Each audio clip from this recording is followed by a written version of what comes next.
வணக்கம், வாங்க நாங்கள் எங்களோட காடினை பார்ப்போம். இங்கே பாருங்க, எங்களோட தக்காளி மரமெல்லாம் பழுக்குது. இப்போ குளிர் கொஞ்சம் கூடிட்டுது. அப்படியே நாங்கள் வந்து இப்போ நிறைய தக்காளி பழம் இருக்குது. இப்போ வந்து நாங்கள் தக்காளி பழத்தை பிடுங்கி கிடக்கிற தக்காளி பழத்தை பிடுங்குவோம். பிடுங்கின்னு வந்து நாங்கள் தக்காளி பழ ஜாம் செய்வோம். தக்காளி பழ ஜாம் செய்வோம் இருக்குது. ஓகே, நாங்கள் இப்போ தக்காளி பழத்தை பிடுங்குவோம். என்ன ஓகே, பாருங்க கிடக்கிற தக்காளி பழத்தை பிடுங்க. எவ்வளோ காய் கிடக்கு பார்த்தீங்களா? மரம் தெரியாமல் இப்போவும் காய் இருக்குது. தக்காளி பழம் இருக்குது, காயும் இருக்குது. இங்கே பாருங்க காயில், இது தக்காளி பழம் பாருங்க.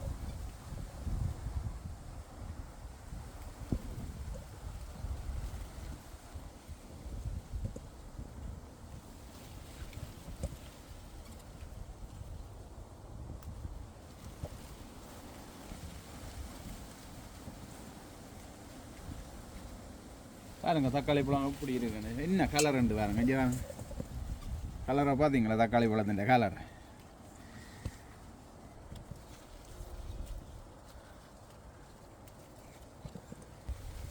மற்றது எனக்கு வந்து இந்த முறை தக்காளி பழம் எக்கச்சக்கமாக காய்ச்சிருக்கு. போன வருஷத்துல விட இந்த முறை கூட. போன வருஷம் பெருசாக நாங்கள் பலன் எடுக்கல. இந்த முறை வந்து நிறைய பலன் எடுத்துருக்குறோம். அதுக்கு காரணம் வந்து கீழே வந்து நாங்கள் குலை தாட்டிருக்கிறோம். குளையாண்டு கொம்பை செஞ்சு அதை எங்களோட பூக்கண்டில் இருக்கிற எல்லாம் வெட்டி இல்லத்துக்குள்ள தாட்டினாங்க. அந்த தாட்ட வழியாக தான் இந்த முறை இவ்வளவு பலனை எடுத்துருக்கோம்.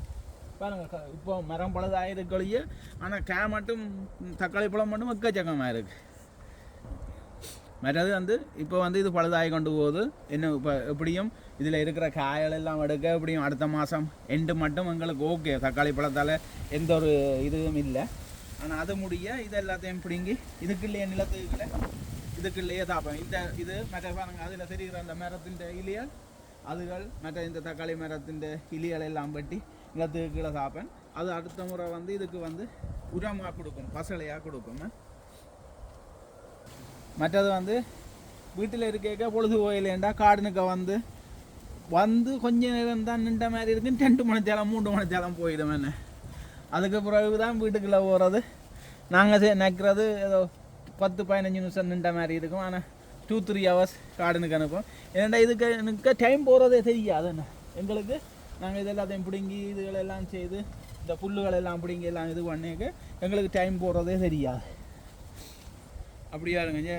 ஒரு பழம் பிடுங்கினாலும் மிச்சம் வந்து சில காய் கிடக்கு பாருங்க. இங்கே பாருங்க, எங்கட காடின்லேருந்து எடுத்த தக்காளி பழம் அப்படியே மரத்தையும் பாருங்க. மரத்துலேயும் தக்காளி காயிலேருந்து தக்காளி பழம் ஃபுல்லாக இருக்குது. நாங்கள் வந்து இந்த பிடுங்கியாச்சு.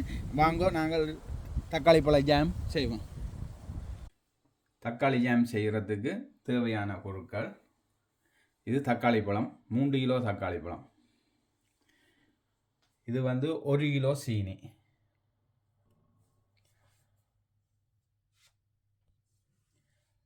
50 கிராம் ப்ளம்ஸ், 100 கிராம் காஜு, 100 ml sunflower oil, 200 ml ghee நெய், 250 கிராம் பேரிச்சம்பழம். மற்றது வந்து ஏலக்காய் வந்து 10 நம்பரில் வந்து 10 ஏலக்காய். மற்றது தேவையான அளவு வாட்டர்.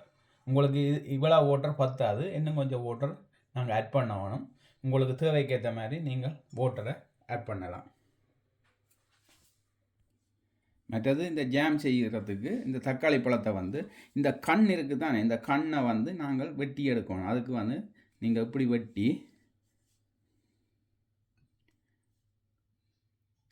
கண்ணை வெட்டி ஏன் எடுக்கிறேன்டா, அந்த இது வந்து கொஞ்சம் காடாக இருக்கும்.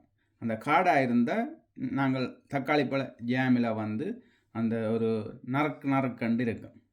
அப்போ நாங்கள் வந்து இந்த கண்ணை வந்து இப்படி வெட்டி எடுக்கணும். எடுத்து போட்டு பொடியாக சிலை செஞ்சு பாருங்க எப்படி சிலைஸாக வெட்டி இருக்குண்டு. இதே மாதிரி நாங்கள் வெட்டி எடுக்குவோம். நாங்கள் இப்போ வந்து தக்காளி பழத்தை அவிய விட போகிறோம். இப்போ நாங்கள் அடுப்பை வந்து ஓன் பண்ணியாச்சு. இப்போ நாங்கள் வெட்டின தக்காளி பழத்தை வந்து அதுக்கெல்லாம் போட்டு அவிய விட போகிறோம்.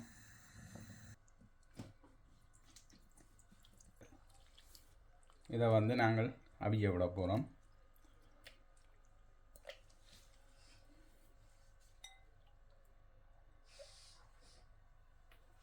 இப்போ இதுக்கு வந்து நாங்கள் தேவையான அளவு தண்ணியும் ஆட் பண்ண போகிறோம். மற்றது நாங்கள் இதுக்கு தேவையான அளவு தண்ணியை விட போகிறோம். தேவையான அளவு.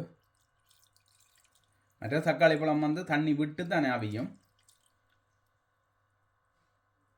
மற்றது இந்த ஜாம் செய்கிறதுக்கு இந்த தக்காளி பழம் வந்து நல்லா மசிஞ்சு அவிய வேணும்.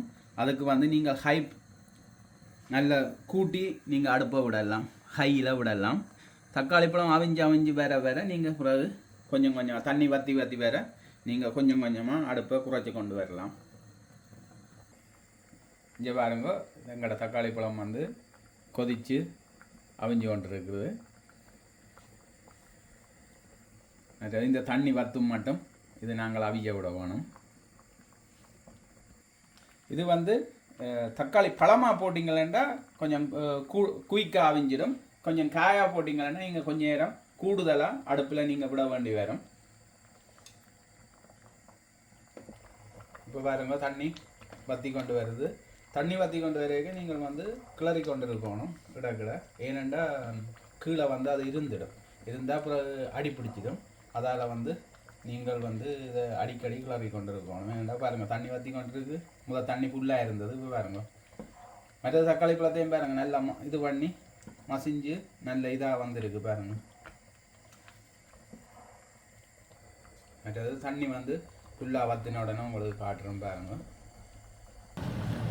இங்கே பாருங்க, இப்போ வத்தி வந்து கொண்டுருக்கு. கிட்டமுட்ட வந்துட்டுது. இன்னும் கொஞ்சம் இதில் அது நல்லா வத்திடும். அப்புறம் அதுக்கு பிறகு நாங்கள் மற்ற இதுகளை அதோட என்னென்ன ஆட் பண்ணணுமோ அதில் நாங்கள் ஆட் பண்ணலாம். இப்போ பாருங்க, இது வந்து இந்த டொமாட்டோ வந்து நாங்கள் எங்களோட கார்டன் ரெண்டபடியாக நாங்கள் அதுக்கு வந்து அந்த கார்டன் டொமாட்டோவுக்கு ஒரு இது கெமிக்கல் ஒன்றும் இல்லை தானே. அதால் வந்து நல்ல வடிவாக மசிஞ்சு இது பண்ணி வந்துருக்கு. அதே இது கடையில் வாங்கினீங்கன்னா கொஞ்சம் நேராக தான் இருக்கும். அது கொஞ்சம் லாங் டைம் எடுக்கும் இப்படி மசிஞ்சு வாரதுக்கு. நியர்லி 40 minutes கிட்ட நீங்கள் இதை காய்ச்சி கொண்டு இருக்கணும். அது அப்போ தான் பற்றி தன்னை பக்குவப்படும். அந்த வேறுங்க வத்தி வந்துட்டுது. இன்னும் கொஞ்ச நேரத்தில் இன்னும் இதுக்கு வந்துடும். இப்போ பார்த்தீங்கன்னா அடுப்பை வந்து நல்லா குறைச்சி விடுங்க. மற்றது இந்த பக்குவத்தில் நீங்கள் வந்து இந்த தக்காளி பழத்தை அவிஞ்சு இது பண்ணி வச்சுருக்கணும். இந்த பதத்துக்கு வரணும். இப்போ வந்து நாங்கள் என்ன செய்ய போகிறோம்னா, இந்த பதத்திலேயே வச்சு நாங்கள் சீனியை வந்து இதுக்கு ஆட் பண்ண போகிறோம். மற்றது சீனியை ஆட் பண்ணிவிட்டு அப்புறம் ஏலக்காயும் ஆட் பண்ண போகிறோம். மற்ற ஏலக்காய் வந்து என்னென்னா எண்ணெய் கணக்கில் தானே. அதை வந்து சில ஆட்கள் இடித்து போட்டும் போடலாம்.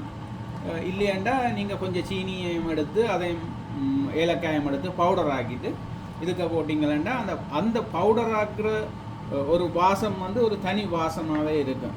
வித்தியாசமான ஒரு என்னென்னு சொல்கிறேன்டா, வித்தியாசமான ஒரு டேஸ்ட்டையும் அதை கொடுக்கும்.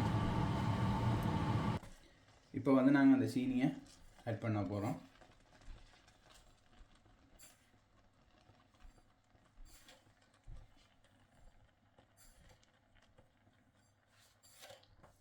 இனித்தான் கவனமாக இருக்கணும். அடிப்பிடிக்க பார்க்கும். நல்லா அடுப்பை வந்து நீங்கள் நல்ல வடிவாக தணிச்சு விடுங்க. தணிச்சு விட்டுட்டு இப்படியே கிளறி கொண்டுருங்க. ரெண்டும் வந்து ஒன்றோடு ஒன்று சேரும். இப்படியே பாருங்க, நாங்கள் சீனி ஆட் பண்ணின அப்புறம் என்ன மாதிரி இருக்குண்டு.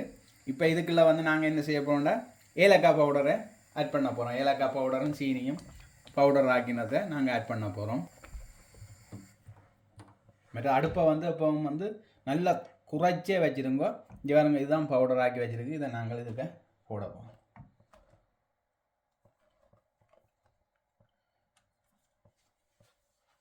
இதையும் போட்டு நீங்கள் கிளறிக்கொண்டே இருக்கணும். என்னென்னா அடி பிடிச்சிடும். உங்களுக்கே தெரியும் தானே, சீனியை வந்து அடுப்பில் வச்சு தாஜிக்க போட்டு செய்தால் என்ன செய்யுமாண்டு அடி பிடிக்கும். கவனமாக இதை நீங்கள் செய்யுங்க. மற்றது சீனியும் வந்து இனிப்புக்கு ஏற்ற மாதிரி நீங்கள் அளவை குறைச்சும் போடலாம்.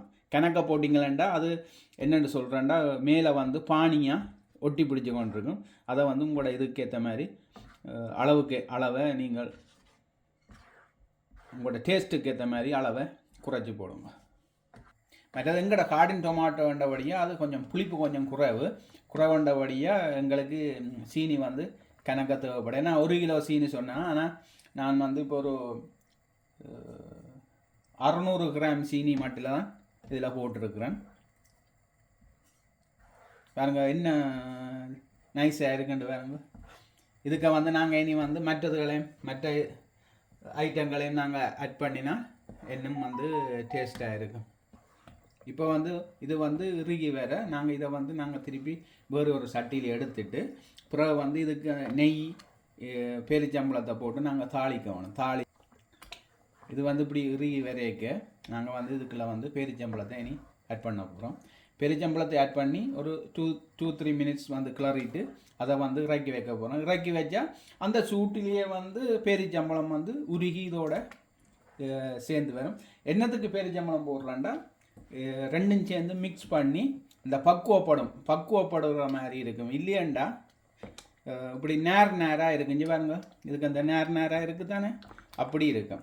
அதையும் சேர்த்தா இந்த நேர் மாதிரி இருக்கிறது தெரியாது பெருசாக. இப்போ டொமாட்டோன்ற இதாண்டா அது வந்து தண்ணியாக இருக்கும். நாங்கள் அதுகளையும் சேர்த்து மிக்ஸ் பண்ணிக்க தான் இப்போ பெருச்சம்பளத்தை போட்டு மிக்ஸ் பண்ணிக்க டொமாட்டோன்ற இது யாரும் பெருச்சம்பளம் வந்து ஒன்று சேரேக்க அது வந்து வேறு ஒரு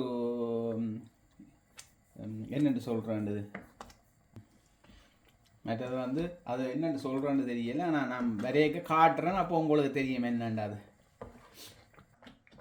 மற்றது வந்து நான் வந்து முதல் வந்து இந்த அகப்பை தான் வச்சுருந்தேன்னா இந்த அகப்பை வச்சுருக்க கையெல்லாம் பிறந்தது. இப்போ அதுக்கு பிறகு இதை மாற்றிட்டு இப்போ பெரிய அகப்பை வச்சுக்கிறேன். நீங்கள் அகப்பை யூஸ் பண்ணிக்க கொஞ்சம் பெரிய தடி நீளம் உள்ளதாக யூஸ் பண்ணுங்க. இல்லையாண்டா அது கையில எல்லாம் பறக்கும். தெரியும் தானே, சூடு பார்த்தா என்ன செய்யுமாண்டு. இங்கே பாருங்க என்ன மாதிரி வருதுண்டு பாருங்க. இது வந்து சுருண்டு வரும் மட்டும் நாங்கள் இதை வந்து வறுக்கணும்.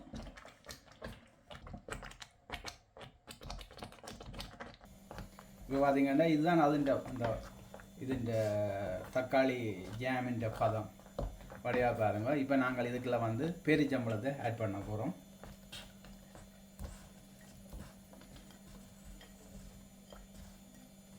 இப்போ பேரிச்சம்பளத்தை நாங்கள் ஆட் பண்ணிவிட்டு ஒரு 3 நிமிஷம் இதை கிளறி போட்டு நாங்கள் இதை வந்து வேறு ஒரு பாத்திரத்தில் வடித்து எடுத்து வைப்போம்.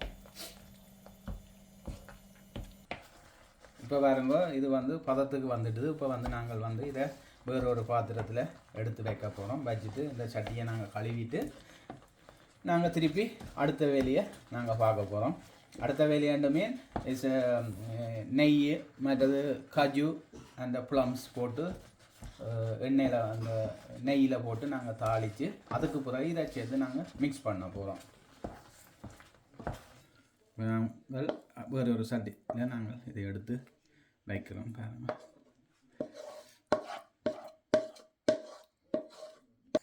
இப்போ சட்டி சூடாகிட்டுது. நாங்கள் வந்து 200 ml கீ எடுத்து நாங்கள் நெய் அந்த 200 ml வந்து நாங்கள் 100 ml தான் அதுக்குள்ளே போட போகிறோம் சட்டிக்குள்ளே. இந்த 100 ml நாங்கள் வந்து 100 ml சன்ஃப்ளவர் ஆயிலும் அதுக்குள்ளே ஆட் பண்ண போகிறோம்.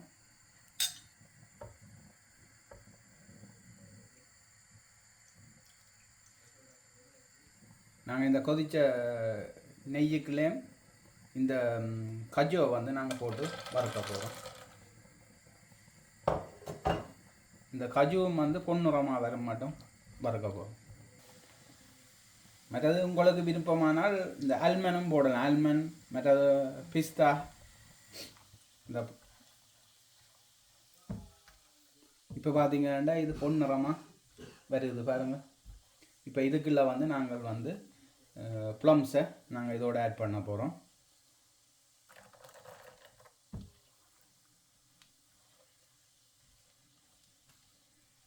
இப்போ பார்த்தீங்கன்னா ப்ளம்ஸும் வந்து மெதுவாக ஊதத்து வாங்கி இது பண்ணிவிட்டு கூட கருக விட்டிங்கன்னா அப்புறம் கைக்க பார்க்கும். இப்போ வந்து நாங்கள் எடுத்து வச்ச எங்களோட அல்வா இந்த டொமேட்டோ ஜாமை வந்து நாங்கள் அதுக்குள்ளே மிக்ஸ் பண்ண போகிறோம்.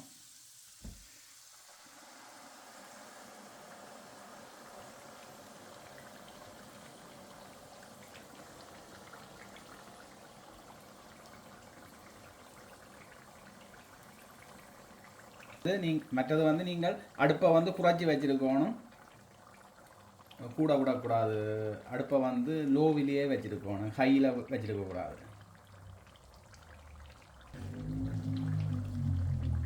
இது வந்து மற்றது நீங்கள் கைப்படாமல் பார்த்தீங்களா ஒரு 10 டேஸுக்கு நீங்கள் யூஸ் பண்ணலாம். கைப்பட்டுதுண்டா ஒரு 3-4 டேஸில் நீங்கள் அதை முடிச்சிடணும், இல்லைண்டா பழுதாக போயிடும். மற்றது உங்களோட வீட்டில் ஏதாவது விசேஷங்கள், இப்போ விசேஷத்துக்கு வந்து முதல் ஸ்வீட்ஸ் வைப்பினம் தானே, அந்த ஸ்வீட்ஸுக்கு பதிலாக இதை நீங்கள் யூஸ் பண்ணலாம். ஆனால் நான் வந்து டொமாட்டோ ஜாம் செய்ய வலிக்கிட்டேன்னா இப்போ முடிவில் வந்து டொமாட்டோ அல்வாவாக வந்து விட்டது.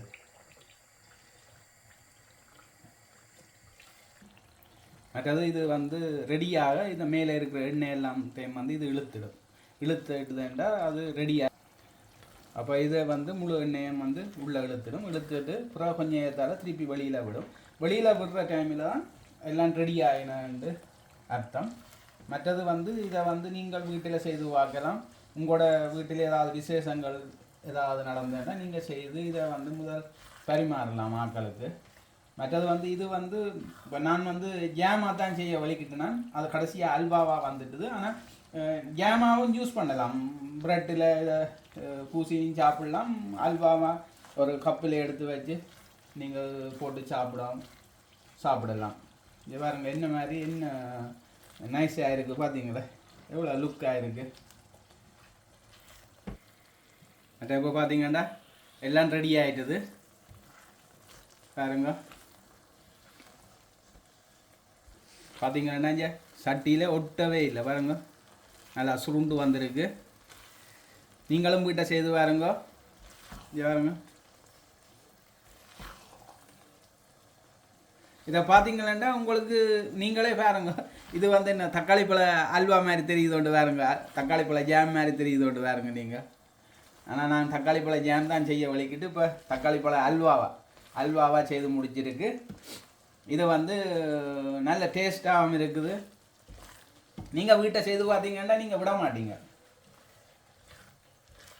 இங்கே பாருங்க என்ன மாதிரி இருக்குண்டு, இங்கே பார்த்தீங்களா எப்படி இருக்கு. மற்றது வந்து இது வந்து நான் ஃபர்ஸ்ட் டைமாக செய்கிறேன், யோசி தான் செய்கிறேன், டவுட்டாக தான் இருந்தது. ஆனால் நல்லா வந்துட்டு பெரிய ஹாப்பியாக இருக்கிறேன் நான். இங்கே பாருங்க,